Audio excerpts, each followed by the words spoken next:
Chilli powder, ಸಖತ್ ಖಾರ ಬಣ್ಣ ಮತ್ತು ರುಚಿ ಆಚಿ ಚಿಲ್ಲಿ ಪೌಡರ್.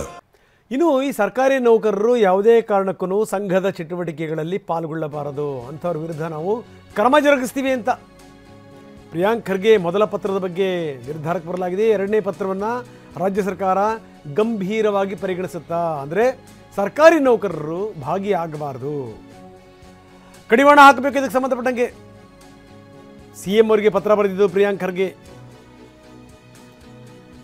ಪತ್ರದ ಒಕ್ಕಣಿಕೆ ಏನು ಬನ್ನಿ ನೋಡೋಣ.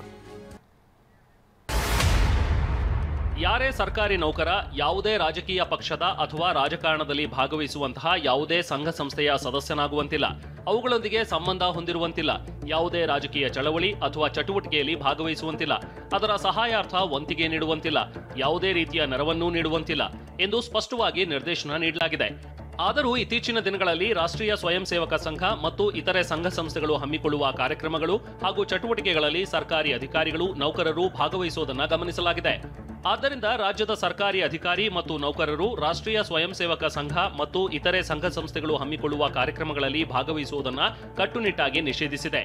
ಇದನ್ನು ಉಲ್ಲಂಘಿಸುವ ಅಧಿಕಾರಿ ನೌಕರರ ವಿರುದ್ಧ ಶಿಸ್ತು ಕ್ರಮ ತಿಳಿಸುವ ಸುತ್ತೋಲೆಯನ್ನ ಹೊರಡಿಸಲು ಸಂಬಂಧಪಟ್ಟವರಿಗೆ ಸೂಕ್ತ ನಿರ್ದೇಶನ ನೀಡುವಂತೆ ಕೋರಿದೆ. ಗೌರವಗಳೊಂದಿಗೆ ಪ್ರಿಯಾಂಕ್ ಖರ್ಗೆ.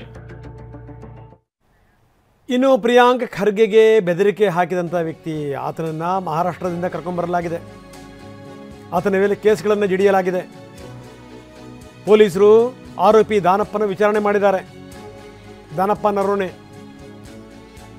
ಮಹಾರಾಷ್ಟ್ರದಿಂದ ನಿನ್ನೆ ಬಂಧಿಸಿ ಕರ್ಕೊಂಡ್ಬಂದಿದ್ದಾರೆ. 9 ದಿನ ಪೊಲೀಸ್ ಕಸ್ಟಡಿಗೆ ಕೊಡಲಾಗಿದೆ. ನಿನ್ನೆ ಅವರು ನ್ಯಾಯಾಲಯಕ್ಕೆ ಒಪ್ಪಿಸಿದರು. 9 ದಿನ ಪೊಲೀಸ್ ಕಸ್ಟಡಿಗೆ.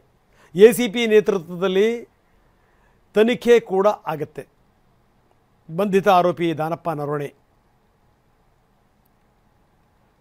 ಈತ ಫೋನ್ ಮಾಡಿ ಬೆದರಿಕೆ ಹಾಕಿದ್ದ. ನಿನಗೇನಾದರೂ ಯೋಗ್ಯತೆ ಇದೆಯಾ? ನಾನು RSSನವನು, 100 ವರ್ಷ ಹಿನ್ನೆಲೆ ಇದೆ RSSಗೆ.